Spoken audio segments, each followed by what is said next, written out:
నమస్కారం. మనం ప్రతి నెల కూడా సంకటహర చతుర్థి అని క్యాలెండర్లో చూస్తూ ఉంటాం. అసలు ఏంటి సంకటహర చతుర్థి? ఎన్ని వారాలు ఈ సంకటహర చతుర్థికి సంబంధించి పూజలు నిర్వహించాలి అనేటువంటి అంశాలపైన వివరించడానికి మనతో పాటు స్టూడియోలో ఉన్నారు ప్రముఖ జ్యోతిష్య వాస్తు పండితులు, ఆధ్యాత్మికవేత్త బ్రహ్మశ్రీ నాయకంటి మల్లికార్జున శర్మ గారు. మరి వారిని అడిగి మరిన్ని వివరాలు తెలుసుకుందాం. నమస్కారం అండి. నమస్కారం అమ్మా. సార్, మనం చూస్తూ ఉంటాము సంకష్టహర చతుర్థి అని అంటారు, సంకటహర చతుర్థి అంటారు. మొదటగా అసలు ఇందులో ఏది కరెక్ట్ స్వామి? తప్పకుండా అమ్మా. ఓం శ్రీ గురుభ్యో నమః. సంకష్టహర చతుర్థి అనేది పదం అనేది కరెక్ట్ పదం. సంకటహర చతుర్థి అంటే ఏమిటనంటే పలకలేని వాళ్ళు సంకటహర చతుర్థి అని నెమ్మదిగా ఆ వర్డుని కిందకి దింపుతారు. సంకష్టహర చతుర్థి అంటే ఏమిటంటే ఎన్నైతే మనకి సంకటాలన్నీ ఉంటాయో, కష్టాలన్నీ కూడా ఉంటే సంకష్టహర చతుర్థి అంటే హరిస్తాడు అని అర్థం. మరి హరించేవాడెవరు అంటే కాలానికి విఘ్నం కలుగుతుంది, మనకి విఘ్నం కలుగుతుంది. ఆ విఘ్నాలన్నీ కూడా తొలగించేవాడు విఘ్నేశ్వరుడు, వారే గణపతి అంటాం మనం. అంటే ఆ విఘ్నేశ్వరుని ఎప్పుడైతే మనం భక్తి శ్రద్ధలతో పూజ చేస్తామో మనకి సంకటాలన్నీ కూడా తొలగిపోతాయి. అంటే మనకి వచ్చే ఏదైతే కాలంలో ఉండే లోపం అంటారు, అంటే కాలం అనేది కాటేస్తుంది అని అంటాం మనం.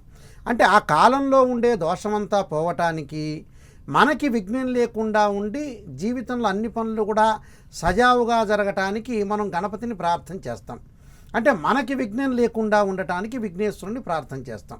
ఆ విఘ్నేశ్వరుడి యొక్క ప్రార్థన చేయటంలోనే ఈ సంకష్టహర వ్రతం అని అంటారు. అంటే సంకష్టహర చతుర్థి వ్రతం అంటే ఏమిటంటే మనం ఎప్పుడైతే భగవంతుడైన అంటే గణాలకు అధిపతి, స్థితిపతి, గణపతి, ఆ గణపతిని మనం ఏదైతే భక్తి శ్రద్ధలతో పూజ చేసే వ్రతం ఏమిటి అంటే అతి గొప్ప వ్రతం ఏమిటి అంటే సంకష్టహర చతుర్థి వ్రతం.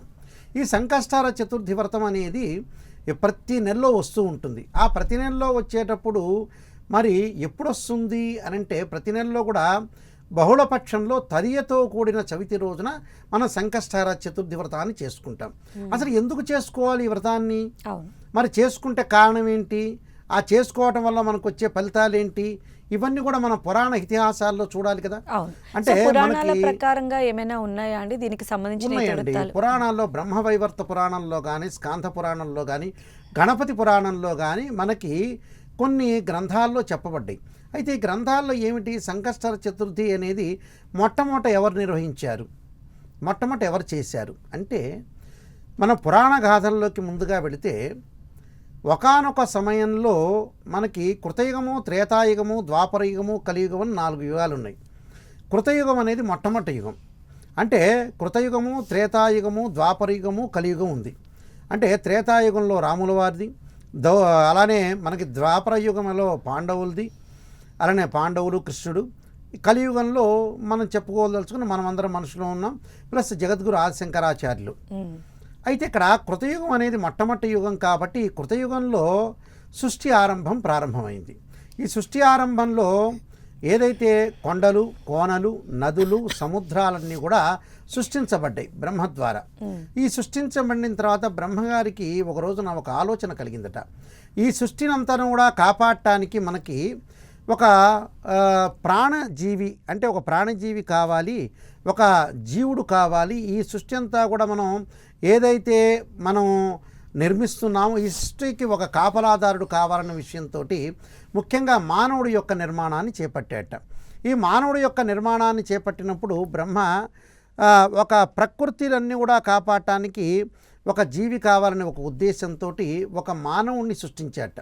ఆ మానవుడి యొక్క సృష్టి ఎలా వచ్చింది అని అంటే తల కిందకి, కాళ్ళు పైకి, చేతులు వెనక్కి వచ్చినాయట. రాగానే ఆయన అసంతృప్తి కలిగాట. అసంతృప్తి కలుగుతూ అన్ని లోకాలన్నీ కూడా పెరుగుతుంటాయి, కానీ స్వర్గ నరక లోకాలన్నీ కూడా పెరుగుతుంటాయి. అంటే మనుషులు పెరిగే కొద్దలా లోకం పెరుగుతుంటుంది, కానీ భూమి పెరగదట. మరి భూమి పెరగదు, నేను సృష్టిస్తాను, మరి భూమిలో పెరగకపోతుంటే ఈ మానవులందరూ ఏమైపోతారు, నేను సృష్టిస్తాను కరెక్టే, మరి ఏమైపోతారని ఆలోచనతో పరమేశ్వరుని అడిగాట. అప్పుడు పరమేశ్వరుడు చెప్పాట, నేను లయకారకుడిని అవుతాను, లయిస్తాను, అంటే వాళ్ళందరినీ కూడా నేను వధిస్తాను అని చెప్పాట. అప్పటి నుంచి కూడా పరమేశ్వరుడు లయకారకుడు అయ్యాట. అంటే ఆయనే సృష్టినంతా కూడా ఏదైతే మానవుల్ని వధించటం అనేది మొదలుపెట్టాట. ఆ వధించటం మొదలుపెట్టింది ఎప్పుడు? భాద్రపద మాసంలో ఉండే మహాళయ పక్షాల్లో వధించడం మొదలుపెట్టాట. అందరినీ కూడా లయం చేయటం అంటారు. లయం చేయటం అంటే ఏంటంటే అందరినీ కూడా వధించటం, చంపటం అని అర్థం. అందువల్లనే పరమేశ్వరుడు లయకారకుడు అయ్యాడని అర్థం. నేను చేస్తాను, ఆ పనిని నేను చేస్తానని చెప్పాట పరమేశ్వరుడు. అంటే ఆదిదేవుడైన సాక్షాత్తు పరమేశ్వరుడు ఆ విషయాన్ని బ్రహ్మకి చెప్పాట. చెప్పంగానే ఇక నేను మానవుని యొక్క నిర్మాణాన్ని నేను తయారు చేయాలి, ఒక జీవుణ్ణి నేను తయారు చేయాలని అసంతృప్తితో ఉంటే సాక్షాత్తు శ్రీ మహావిష్ణువు వచ్చాట. వచ్చి బ్రహ్మ ఏదో ఒక అసంతృప్తితో ఉంటే నువ్వు గణపతిని ప్రార్థన చెయ్యి అన్నట్ట. ఓకే. అప్పుడు ఆయన ఏం చేశారంటే కాలానికి విఘ్నం కలిగింది కదా, ఈయన చేసేదానికి విఘ్నం కలిగింది. ఆ విఘ్నం అంతా కూడా తొలగించుకోవడానికి విఘ్నేశ్వరుని ప్రార్థన చేయాలి. అంటే ఆ విఘ్నేశ్వరుని ప్రార్థన చేసిన రోజునే శ్రావణ మాసంలో వచ్చే బహుళ తదియతో కూడిన చవితి రోజు అని అర్థం. ఓకే. ఆ రోజు ఆయన సంకష్టహర చతుర్థి వ్రతాన్ని చేశాడు. ఎప్పుడైతే గణపతి యొక్క ప్రార్థన చేశారంటే స్థితిని, అలానే ఏదైతే ఒక స్థితిని కాలాన్ని మార్చగలిగిన శక్తి గణపతికి మాత్రమే ఉంది ఇక్కడ. అంటే అందువల్ల విఘ్నేశ్వరుడు అంటాడు. అందువల్ల ఇక్కడ ఈ విఘ్నేశ్వరుని ఎప్పుడైతే మన ఈ సంకష్టహర చతుర్థి వ్రతాన్ని చేశాడో బ్రహ్మ, అప్పుడు ఒక ఆలోచన కలిగిందట. అంటే తల పైకి రావటం, కాళ్ళు కిందకి రావటం, చేతులు ముందుకు రావటం. అప్పుడు గణపతిని ప్రార్థన చేసిన తర్వాత ఒక రూపాన్ని అంతా కూడా అనుకున్నట్ట, మనసులో అనుకొని సృష్టి క్రమాన్ని ప్రారంభం చేసేట. అప్పుడు మానవులు జన్మించారట. అప్పటి నుంచి కూడా ఈ సంకష్టహర చతుర్థి వ్రతాన్ని మానవులు కూడా ప్రారంభం చేశారట. అయితే మానవులు ప్రారంభం చేసిన తర్వాత మొట్టమొదటగా ద్వాపర యుగంలో పాండవులు ఈ వ్రతాన్ని చేశారట. ఓకే.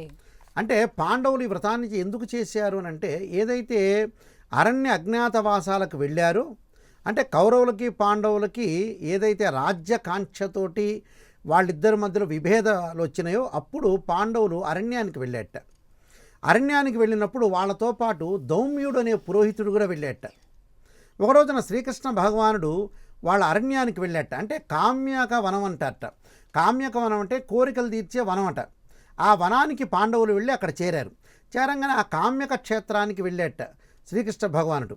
ఎలా పాండవులు ఇన్ని సంవత్సరాల పాటు అజ్ఞాత వాసం చేస్తున్నారు, ఇన్ని సంవత్సరాలు ఎలా ఉండగలుగుతున్నారు, ఎలా కూర్చోగలుగుతున్నారు, ఆ బాధను ఎలా నివారించుకోగలుగుతున్నారు, రాజ్యం లేదు వాళ్ళకి, ఆ రాజ్యం కోసం వాళ్ళు తప్పిస్తున్నారు, మరి ఆ ఉండలేకపోతున్నారు, రాజ్యంలో లేకుండా ఎక్కడో అడవుల్లో ఆకులు అలములు తింటున్నారు, మరి ఏ విధంగా ఉండబోతున్నారు అంటే వాళ్ళకు ఒక శక్తి కావాలిగా, వాళ్ళ కూర్చునే శక్తి కావాలిగా మానవుడికి. అందువల్ల అప్పుడు శ్రీకృష్ణ భగవానుడు కామ్యకమైన క్షేత్రానికి వెళ్ళి ఆ ధౌమ్యుడు అనే పురోహితుడితోటి సంకష్టహర వ్రతం చతుర్థి వ్రతాన్ని చేసేట. అంటే సంకష్టహర చతుర్థి వ్రతాన్ని చేసేట. ఆ వ్రతాన్ని చేసి గణపతి యొక్క ప్రార్థన చేశారు. అంటే ఓం గం గణపతియే నమః అని అంటారు. అంటే గణపతిని ప్రార్థన చేశారు, ఆ వ్రతాన్ని చేశారు. అంటే ఈ వ్రతం చేసే విధానంలో చక్కగా అసలు కొన్ని పద్ధతులు కూడా ఉన్నాయి దీనిలో. ముఖ్యంగా ఆ పద్ధతుల్లో ఏమిటంటే చాలామందికి కూడా ఏమిటంటే ఈ సంకష్టహర చతుర్థి ఉదయం పూట చేస్తుంటారు. అది ఉదయం కాదు, గణపతి పురాణంలో చెప్పినట్టుగా మనకి పూర్వకాలంలో బంకమన్ను ఉండేది. ఆ బంకమన్ను ఆవు పేడ కలిపి విఘ్నేశ్వరుని చేసేవాళ్ళు. ఆ విఘ్నేశ్వరుని ఏం చేయాలి అంటే మనం చక్కగా ఒక పీట తీసుకొని దాని మీద పసుపుతో ముగ్గు వేసి, ఒక ఎర్రని వస్త్రం వేసి, దాని మీద కూడా కొంత ముగ్గు వేసి ఈ గణపతిని పెట్టాలి. అంటే బంకమన్నుతోటి ఆవు పేడతో కలిపిన గణపతిని తయారు చేసి తమలపాకు మీద కానీ, లేకపోతే రావి ఆకు మీద కానీ, మామిడి ఆకు మీద కానీ, దాని జిల్లేడు ఆకు మీద కానీ ఆ గణపతిని పెట్టాలని శాస్త్రం. అలా పెట్టి వెనక వైపు కలశం పెట్టి అలానే ఈ గణపతిని ప్రార్థన చేయమంటాడు. అంటే మట్టితో ఆవు పేడతో చేసిన గణపతిని ప్రార్థన చేయండి, చాలా శ్రేష్టం అంటారు. అంటే ఆవు పేడ అంటే ఏమిటి, ఆవుతోటి వచ్చిందే కాబట్టి ముక్కోటి దేవతలందరూ కూడా ఆవులో ఉంటారు కాబట్టి ఆవు పేడతోటి బంకమన్నుతోటి ఈ గణపతిని చేసి ప్రార్థన చేయమంటారు. ఈ ప్రార్థన చేసి గణపతిని కూడా ఎప్పుడు చేయాలి ప్రార్థన, మనకి ఏదైతే సంకష్టహర చతుర్థి వస్తుందో ఆ రోజంతా కూడా ఉదయం పూట ఉపవాసం చేయాలి. అంటే ఏమి తినకూడదు. ఏమి తినకుండా ఏం చేయాలి, గణపతి యొక్క ప్రార్థన చేయాలి.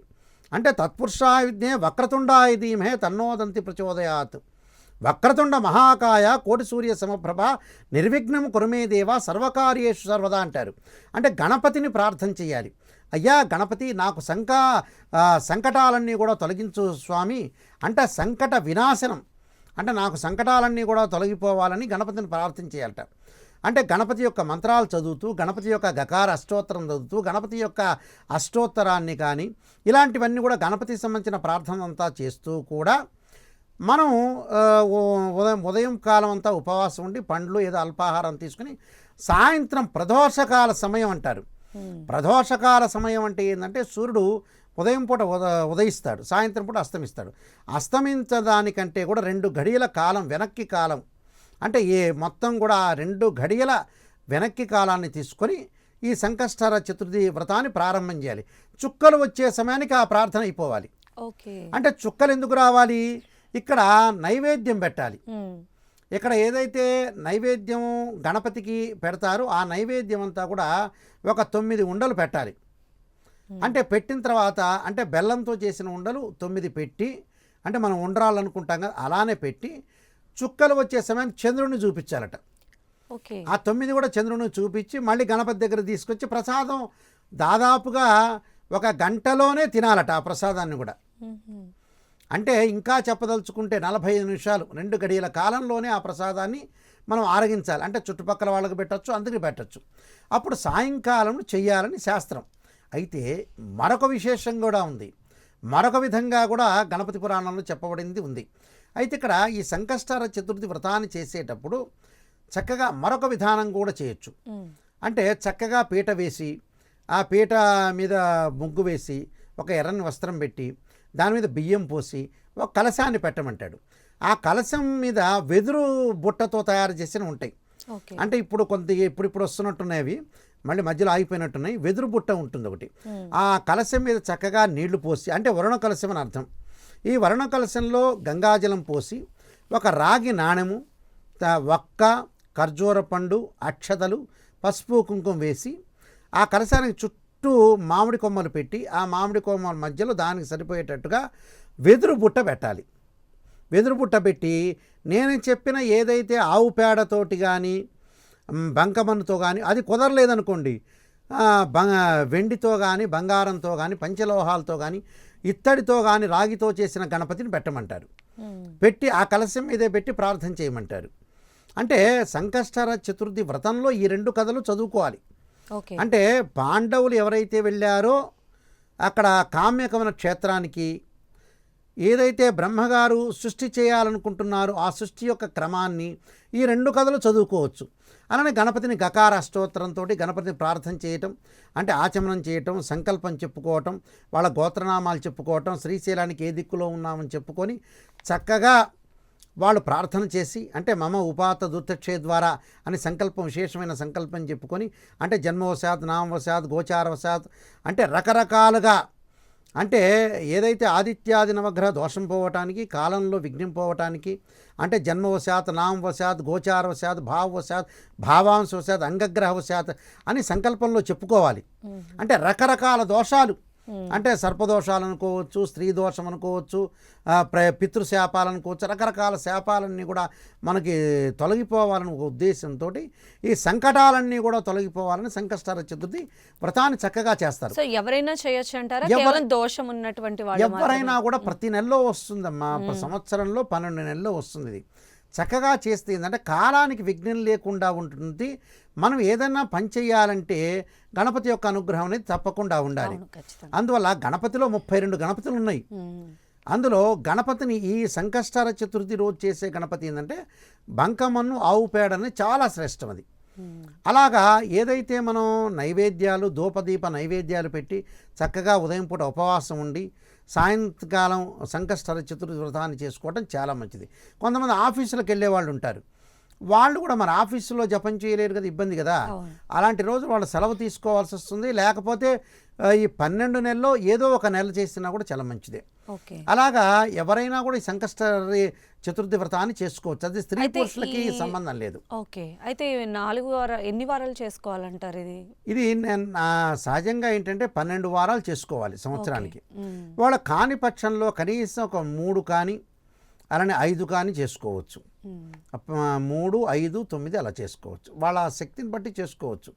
చక్కగా పొద్దునపూట ఉపవాసం ఉండి మనకన్నీ కూడా విఘ్నం జరగని జరగకపోని భగవంతుడి యొక్క అనుగ్రహం సంపాదించాలంటే ఖచ్చితంగా చేసుకోవాలి. అంటే కాలానికి విఘ్నం అంటే ఏమిటంటే, సహజంగా మనం ఒక పని చేస్తుంటాం. పని చేస్తున్నప్పుడు నేను కష్టపడి పని చేస్తున్నానండి అంటాడు ఒక వ్యక్తి. కష్టపడి పని చేయాలి, తప్పదు. ఒక అబ్బాయి చదువుతూ ఉంటాడు. తండ్రి ఏం చేస్తాడో కష్టమో నిష్ఠూరమో తోటి ఆ అబ్బాయిని చదివిస్తుంటాడు. చదివించిన తర్వాత ఆ అబ్బాయి చదవలేకపోతే తండ్రికి విరక్తి చెందుతున్నాడు. అంటే విరక్తి చెందుతున్నాడు, వీడికి ఎంత చేసినా కూడా లాభం లేదు, నేను ఇంత కష్టపడుతున్నాను, కష్టపడినా వీడు చదువుకోలేకపోతున్నాడు, ఫెయిల్ అయిపోతున్నాడు అనుకుంటాడు. అతని విరక్తి భావం కలుగుతుంది. అలానే భగవంతుడికి కూడా మన మీద విరక్తి భావం కలుగుతుంది. మనం పని చేయాలి, ఆయన యొక్క ఆశీర్వచనం తీసుకుంటేనే మనం సక్సెస్ అయినట్టు. అలానే మనం బద్ధకంగా కూర్చోకూడదు. భగవంతుడి యొక్క ఆరాధన అవసరమే, మనం చేయటం కూడా అవసరమే.